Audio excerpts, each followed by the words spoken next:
जोंनि गामिनि साफ्रोमबो मानसिया हाग्राबारियाव हाबाब्ला ओंखाम मोनजायामोन।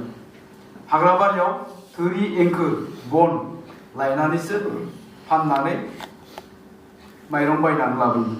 जोंनि गोबां लोगोफोरा जोंनि गेदेरसिननि लोगोफोरनि माखासे हिस्ट्रि दङ। बे मा खालामो?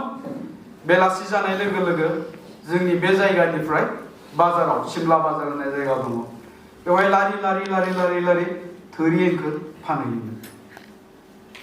बिनिफ्राय फिसाफ्रा मा खालामोमोन?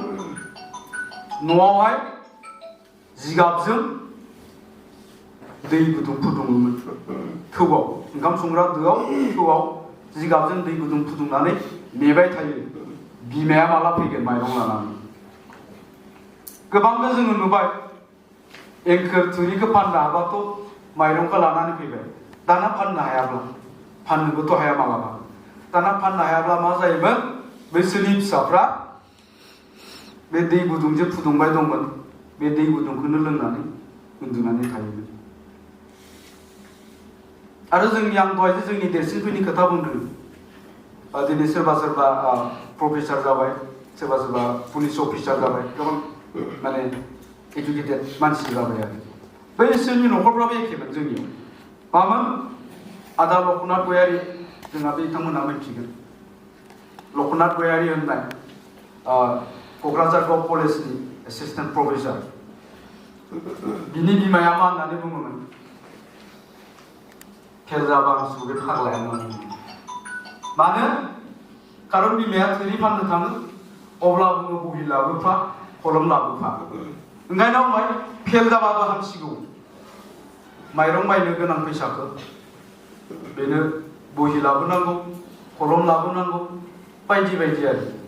दिनै बे मानसिया प्रफेसार जाबाय। दा गतिके बै समनिख्रुइ जोंनि बे जायगानि थासारिया दा बहुद साबसिन जाबाय, चेन्ज जाबाय।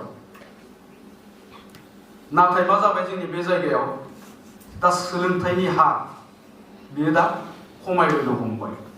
बिनिफ्राय दा जोंनि इयं जेनेरेसनफोरनि जे बिहेभियार, बे बिराद चेन्ज जाबाय। दा खारनखौ नागिरनांगौ। दाखालि मेट्रिक केन्डिडेट जायफ्रा मेट्रिक फाइनाल लिरगोन, बिसोरजों सावरायनो थाखाय नैबे जोंनि क्लाबानो गान्दा क्लाब। बे गान्दा क्लाबनि गेजेरजों जों गामि गामि गामि गामि गिदिंदोंमोन। गामि गामि गामि गिदिंनायाव आं माखासे खोथा बुजिनो हादों। बेवहाय थाङोब्ला मा होनबाय जोंखौ बिमाफ्रा? नै सारमोन, थिगसे रायनानै हो, लेखाखौनो फराया क्लास 5 मोनलायनानै। दानिया खोथाया जाबाय मा? क्लास 5आव फरायनाय गथ'खौ सासे बिमा बिफाया लेखा फरायहोनो हाया।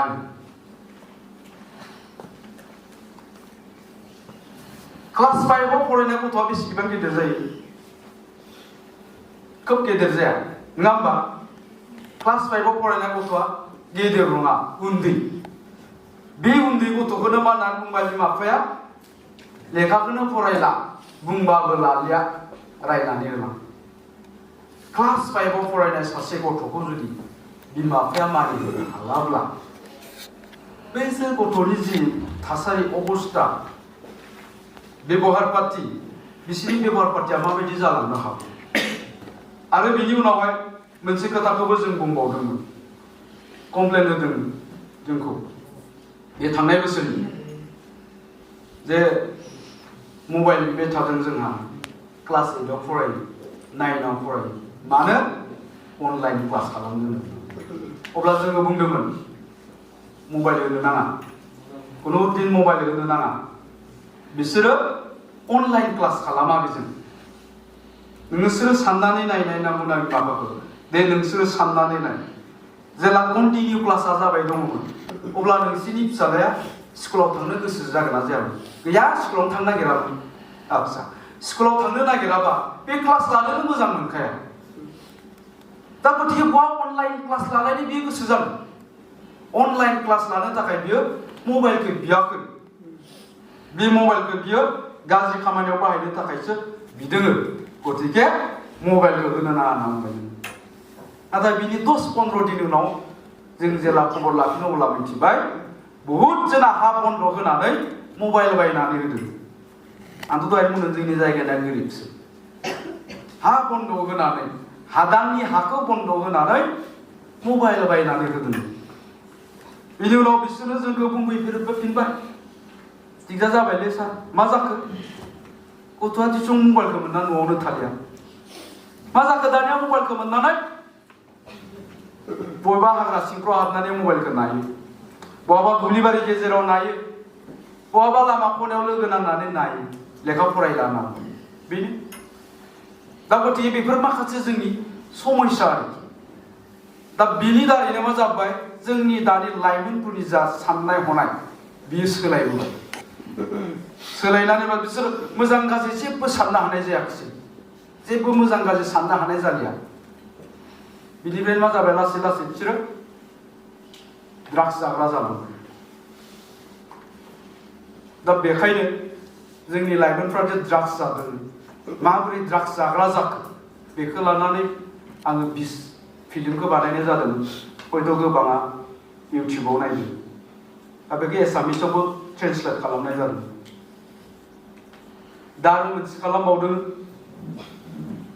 ड्राग्सआथ' एडिक्ट जाबाय दा बोरैजाय रिकभार जागोन बोरैजाय हामगोन बेखौ लानानै खालामदों दा साननैसो उनाव नोंथांमोना नुगोन दा गथिखे जोङो बेफोर समस्याखौ मिथिग्रोनानै लाग्रोनाया मोजां आरोखि जों बे समस्याफोरखौ मिथिग्रोनानै लायोबासो बेखौ जोङो समाधान खालामनायनि थाखाय खामानि मावनो हागोन दानि दिनाव मा जादों जोंनि गामि ओनसोलावहाय जोंनि बिमा बिफाफ्रा दिनै कनसियास नंलिया जोंनि फिसाफोरखौ मोजाङै जोथोन लानो हायाखिसै दा ओंखायनो मा जाबाय बिसोरनि जा सोलोंथाइ जा इडुकेसन बिसोरो क्वालिटि इडुकेसनखौ मोननो हायाखिसै खिन्थु बिनि सोलाय मा होननानै बुङो गथ'फ्रा मोजां जायैनि सोलाय बिसोरो मा होननानै बुङो जोंनि गथ'फ्रालाय गामियाव फरायनानै बहा लेखा गोरों जानो खिन्थु खोथाया जाबाय मा जों बहा फरायदोंमोन जोंबोथ' गामिनि एल पि स्कुलाव फरायदोंमोन गामि खाथिनि हाइ स्कुलाव फरायदोंमोन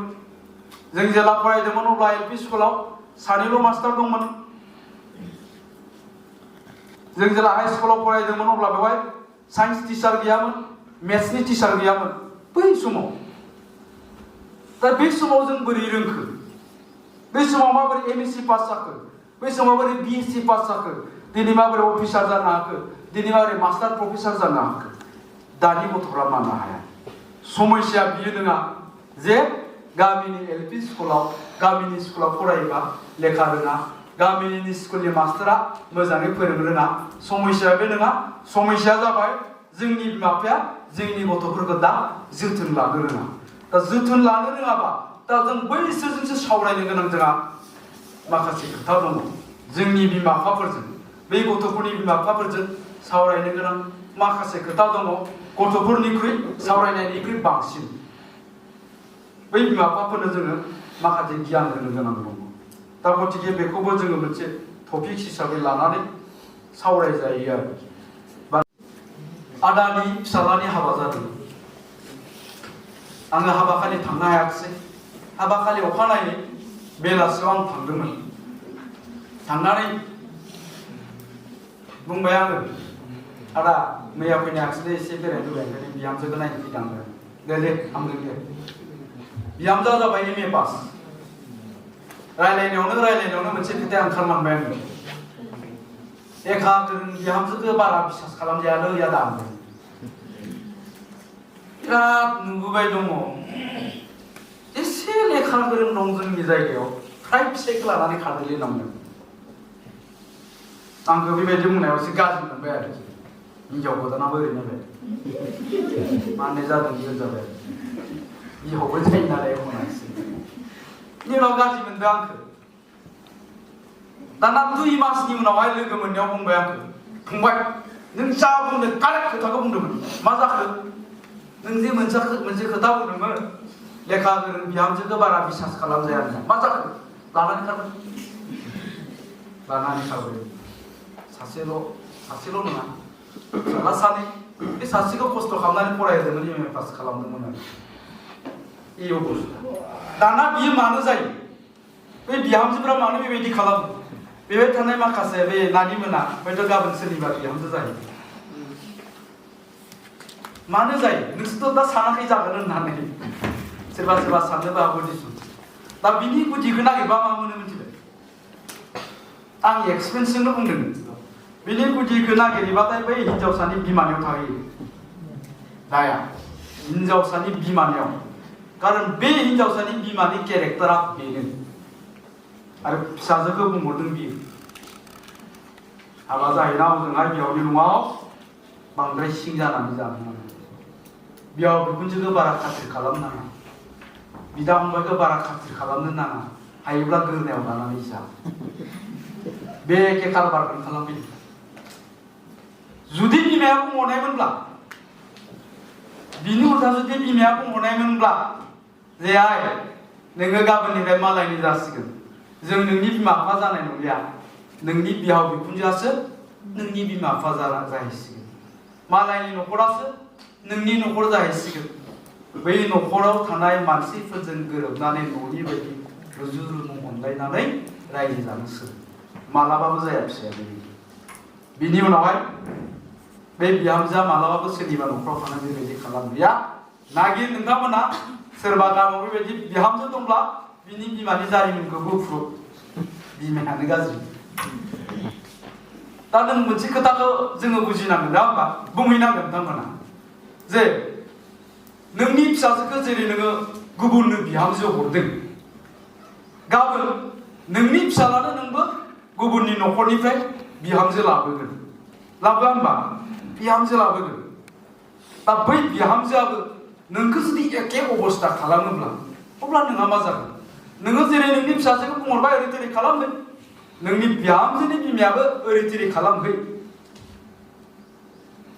बेबायदि बुङोब्ला नोंखौबो खालामफैब्ला माबायदि जागोन, नङा होमबा?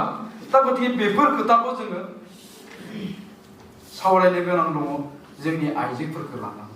अब्ला जोंनि बेफोर समस्या जोबलांगोन। नङाब्ला जों सानफ्रामबो बातरि पेपारे नुबाय थायो, सोर खालामो? गोरों गोरों मानसिफ्रा, डक्टर, इन्जिनियार, मास्टार, प्रफेसारफ्रासो बेबायदि खालामो। दानि साख्रि आलाखाखौसो लानानै खारो, नङा होमबा? साख्रि मावाबाथ' बहा लाना खारनो। दा बेनि सायावबो जोंहा सावरायनांगौ दङ जोंनि ओनसोलफ्राव। दा बेबो जोंनि मोनसे समस्या। दा गतिके गोबां खोथा बुंनो सानाखै, हयथ' नोंथांमोनखौ ट्रेनिङाव माखासे खोथा बुंगोन। आं दहायनो बुंदों, सिगाङावनो माखासे खोथा बुंलांखाबाय। दा जायखिजाया जोङो समाजाव जोंनि थासारिखौ मोजां खालामनो गोनांब्ला, नों आं बयबो मोजां जानो गोनांब्ला जोंनि समाजाव मोनसे मोजां आबहावानि गोनांथि जागोन। आरो बे मोजां आबहावाखौ नों आंहानो सोरजिनांगोन। आरो जोंखौ जुदि जों डेभेलप खालामनोब्ला, जोंनि ओनसोलखौ, जोंनि समाजखौ जुदि जों मोजां खालामनोब्ला, जोङो जोंनि लाइमोनफोरखौ गिबियावनो टारगेट खालामनांगोन। जोंनि लाइमोनफोरखौ जोङो फोसाबग्रोनो नाजानांगोन। आरो जों लाइमोनफोरखौ मोजां खालामनो गोनांबा जोंनि लाइमोनफ्रा क्वालिटि इडुकेसन मोननो नांगोन। सोर मोननो नांगोन? जोंनि गामियाव थानाय जाम्बा जाम्बिनि बै फिसाफ्रा क्वालिटि इडुकेसन मोननो नांगोन।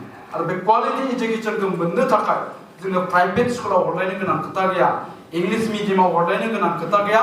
जों गामिनि एलपि स्कुलावनो बे क्वालिटि इडुकेसनखौ मोननो हागोन। जेरैहाय आं बुंगोन, आंबो गामिनि एलपि स्कुलाव फैनानै क्वालिटि इडुकेसनखौ मोननो हागोन। क्वालिटि इडुकेसन आंनो बेखौ बुङाखै, बुरजा बुरजा नाम्बार मोननायखौनो आं बुङाखै।